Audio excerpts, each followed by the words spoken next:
Hello दोस्तों, स्वागत है आप सभी लोगों का हमारे यूट्यूब चैनल स्टडी समागम पर। साथियों, आज का ये वीडियो हमारे राजस्थान के सभी पेंशनधारियों के लिए स्पेशल रहने वाला है, क्योंकि साथियों आज मैं आपको इस वीडियो में कुछ खास और महत्वपूर्ण अपडेट देने वाला हूं। दोस्तों, आपको बताना चाहूँगा राजस्थान के जितने भी पेंशनधारी हैं उन सभी के लिए बेहद खास और खुशखबरी वाली अपडेट है, क्योंकि दोस्तों 2 अक्टूबर से आप लोग का जो पेंशन का बकाया पैसा चल रहा था वो डालना शुरू हो चुका है। 2 अक्टूबर यानी कि गांधी जयंती के इस शुभ अवसर पर।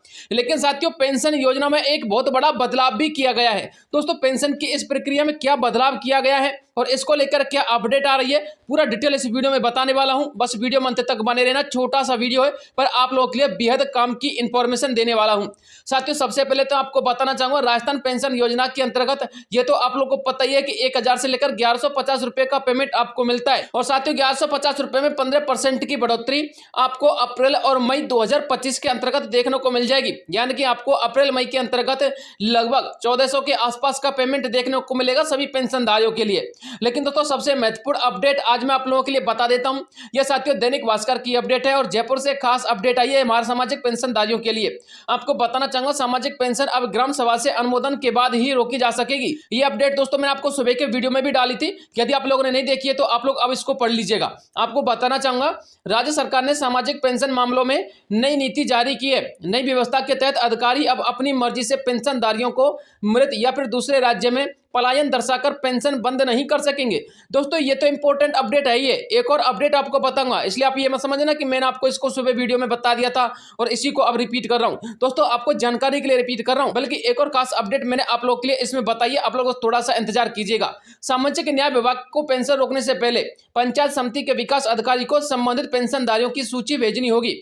विकास अधिकारी ये सूची ग्राम विकास अधिकारी के स्तर पर भेजेगा। ग्राम विकास सभा में इस सूची की तस्दीक की जाएगी। ग्राम सभा के अनुमोदन के बाद ही पेंशन की सूची से उस पेंशनधारी का नाम काटा जाएगा। इसके बाद यह सूची पेंशन विभाग में भेजी जाएगी और पेंशन रोकने या फिर नहीं रोकने का निर्णय होगा। सामाजिक न्याय विभाग ने ग्रामीण विकास और पंचायती राज विभाग को पत्र लिखकर अक्टूबर के माह से इस व्यवस्था को लागू करने के निर्देश दिए हैं। बता दें कि प्रदेश में लगभग कुल 9.5 लाख पेंशनधारी हैं। करीब 8000 पेंशनधारियों के मामले ऐसे हैं जिनके हर साल नाम काटे जाते हैं। जी हां साथियों, प्रत्येक साल 8000 पेंशनधारियों के नाम काट दिए जाते हैं। ऐसे में सरकार ने निर्णय लिया है कि पंचायत स्तर पर पेंशनधारियों का सत्यापन कराया जाए। इससे गलत तरीके से पेंशन उठाने वालों पर भी कार्रवाई की जा सकेगी। जी हाँ दोस्तों, अब आपको बताना चाहूंगा जो आप लोगों का भौतिक सत्यापन किया जाएगा या फिर डॉक्यूमेंट वेरिफिकेशन किया जाएगा। तो साथ ही यदि आप लोगों ने काफी लंबे समय से नहीं करवाया है ना, तो अब आप लोग के गांव-गांव में कैंप लगाए जाएंगे और आपका भौतिक सत्यापन करवाया जाएगा। अब आप लोग की पेंशन को ऐसी ऑटोमेटिकली बंद नहीं करेगा विभाग, यानी विभाग आप लोग की पेंशन को बंद करने से पहले एक प्रक्रिया के तहत अपने नियम कानून अपनाएगा। उसके बाद आप लोग की पेंशन बंद की जाएगी। इसके अलावा साथियों एक और सबसे खास अपडेट है, आपको बताना चाहूंगा आप लोग की जो बकाया जुलाई और अगस्त की पेंशन थी दोस्तों, अब वो ट्रांसफर होना शुरू हो चुकी है। क्योंकि दोस्तों मैंने आपको एक सुबह वीडियो अपलोड किया था, उसमें हमारे कुछ भाइयों के कमेंट आए थे, कुछ सब्सक्राइबर के जो कि पेंशनधारी हैं। दोस्तों, उनकी पेंशन आ चुकी है और उनके मैं आपको यहाँ पर कमेंट दिखा देता हूँ। दोस्तों, आप लोग यहाँ पर पढ़ सकते हैं। जुलाई की पेंशन आ गई है इस भाई की और इन्होंने 1 तारीख को बताया है कि 1 तारीख को यानी 1 अक्टूबर को इनका पेमेंट आया है और ये दिव्यांग वाली पेंशन उठाते हैं।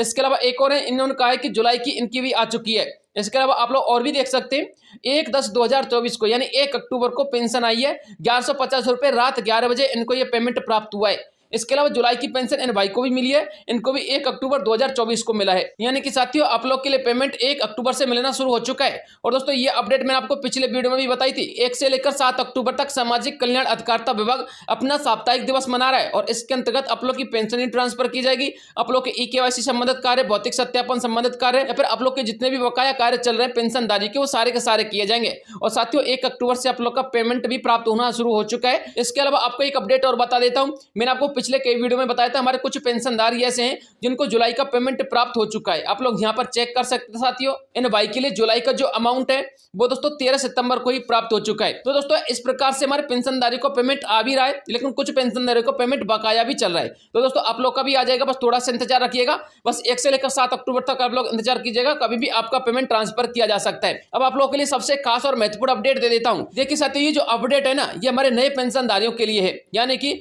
अब यदि कोई भी कैंडिडेट कैंडिडेट अपनी पेंशन बनवाना चाहता है, आपको भी बताना चाहूंगा, आप भी किसी को सलाह दे सकते हो, तो कोई भी कैंडिडेट पेंशन बनवाना चाहता है तो साथियों उसके लिए आय प्रमाण पत्र को यहाँ पर सबसे इंपॉर्टेंट माना है।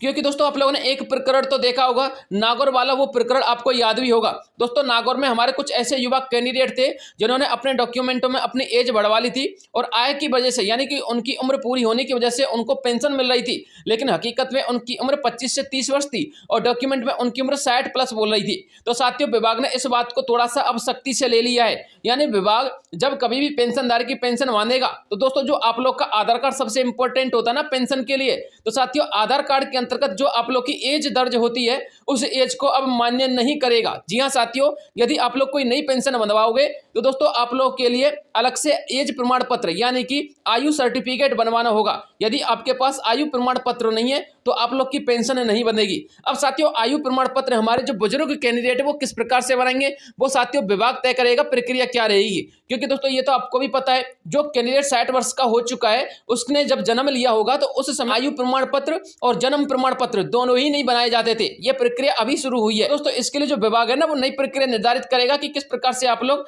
आयु प्रमाण पत्र बनवा सकते हैं। क्योंकि दोस्तों अब जो आधार कार्ड रहेगा उसका यहाँ पर आयु मान्य नहीं किया जाएगा। आप लोग यहाँ पर पढ़ सकते हैं, जब आप लोग आधार की डिटेल में जाओगे ना तो आधार कार्ड के अंतर्गत साफ साफ लिखा हुआ होता है, आधार पहचान का एक प्रमाण है, नागरिकता या फिर जन्म तिथि का कोई प्रमाण नहीं है। यानी कि सिर्फ उसका एक आइडेंटिफिकेशन होता है कैंडिडेट का आधार, जबकि नागरिकता का और जन्म तिथि का यानी कि बर्थ सर्टिफिकेट का कोई प्रमाण नहीं है। यहाँ पर आयु प्रमाण पत्र से उन्होंने साफ इंकार किया है। इसके अलावा इसका उपयोग सत्यापन के लिए किया जाता है, जैसे कि आप लोग ऑनलाइन प्रमाणीकरण करवा रहे हो या फिर कोई QR कोड का सत्यापन करवा रहे हो या फिर कोई ऑफलाइन XML की स्कैनिंग करवा रहे हैं, तो साथियों आप लोग के आधार को यूज करना अनिवार्य रखा गया है। जबकि आधार के अंतर्गत जो दर्ज आप लोग की आयु है ना उस आयु को अब वैलिड नहीं किया जाएगा। तो दोस्तों ये सबसे खास अपडेट आ रही थी, जो कोई नए पेंशनधारी हैं अब साथियों उनकी पेंशन नहीं बांधी जा सकेगी।